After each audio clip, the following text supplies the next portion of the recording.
인생의 이유, 유강균의 심플왕. 블로그 댓글로 이 책을 보내주신다는 제의를 받았다. 워낙 정리나 심플 라이프 스타일에 관심이 많아 보내주시라고 했다. 만화책 표지처럼 생긴 이 책의 내용은 오히려 철학책 같은 느낌이어서 좋았다.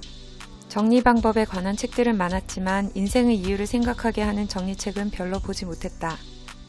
저자는 메모하기를 좋아하여 많은 문구류를 탐닉했지만 결국 볼펜으로 돌아왔다고 한다. 얼마나 많은 시간과 돈과 정성을 투자했을까? 하지만 그게 헛된 시간은 아니다. 어디서나 볼 수 있는 흔한 볼펜의 소중함을 알았으니까. 그의 책상을 채우던 수많은 물건들이 사라지고 심플함만 남았다. 이 책에서 가장 인상적인 부분은 내가 진정 원하는 무엇을 찾고 가지려고 하면 나를 채우던 다른 것들을 덜어내게 된다는 것이다. 하지만 진정 자신이 원하는 것을 찾기 쉽지 않을 뿐더러 그것마저 계속 바뀐다.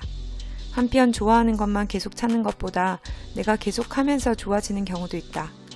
자신이 좋아하는 직업을 가진 사람이 얼마나 될까?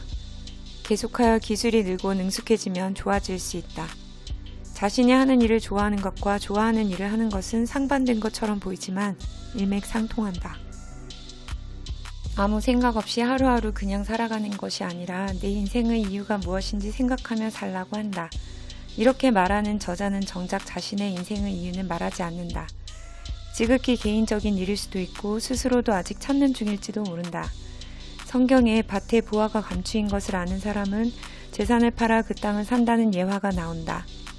진정 소중하게 여기는 것이 있으면 다른 것들을 내려놓을 수 있다는 의미이다. 다른 어떤 것보다 내 인생의 이유를 생각하는 것이 우선이다. 아무 생각 없이 남들이 좇는 돈과 명예만 생각한다면 이루건 이루지 않건 허전함을 채울 수 없다. 설령 이유가 돈이라면 왜 돈인지도 생각해 볼 일이다. 막연히 남들도 그러니까가 아니라. 본문 내용. 궁극의 수납법은 넣어두거나 분류하는 게 아니었다. 보기 좋게 배치하는 것도 아니었다. 그저 버리는 것이었다. 불필요한 물건의 참다운 위치는 서랍도 깔끔한 수납함도 책꽂이 틈도 아닌 쓰레기통이었다. 버리기로 시작해서 버리기로 끝나는 것. 그것이 진짜 청소였다. 그리고 그 과정에서 정리는 단지 거들 뿐이었다. 몰입의 저자 황롱문 교수는 말한다. 김연아 선수와 이창호 기사가 처음부터 피겨스케이트를 바둑을 좋아하진 않았을 것이다. 진정으로 좋아하는 일은 노력해서 만들어가는 것이다. 20대 끝자락에 읽었던 이 문장은 늘 내 마음속에 박혀 있었다. 시간이 갈수록 나는 내가 좋아하고 사랑하는 일이란 찾는 게 아니라 만들어가는 것임을 분명하게 깨달을 수 있었다. 좋아하는 일을 해야 행복해지는 게 아니라 하는 일을 좋아해야 행복해진다는 것을.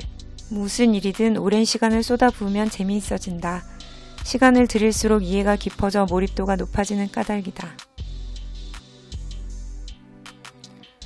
이 책에 이런 내용이 있을 줄은 생각지 못했다. 그리고 앞부분에 나오는 오래전 여자친구의 화성인 같은 충격적인 게으름도 재미있게 읽으며 나는 그녀와 비슷한 부분은 없는지 돌아보기도 했다. 이따가 하지, 내일 하지 하며 미룬 일은 다음 나의 과업으로 인해 할 일이 점점 늘 뿐 해결은 더 어렵다. 그래서 저자는 계획도 중요하지만 즉시성을 강조한다. 무리를 해서라도 그날 일은 그날 끝내는 것. 그리고 아무것도 하지 않는 조용한 밤을 맞이하는 것. 30을 맞은 저자에게 인생의 지혜를 많이 배웠다.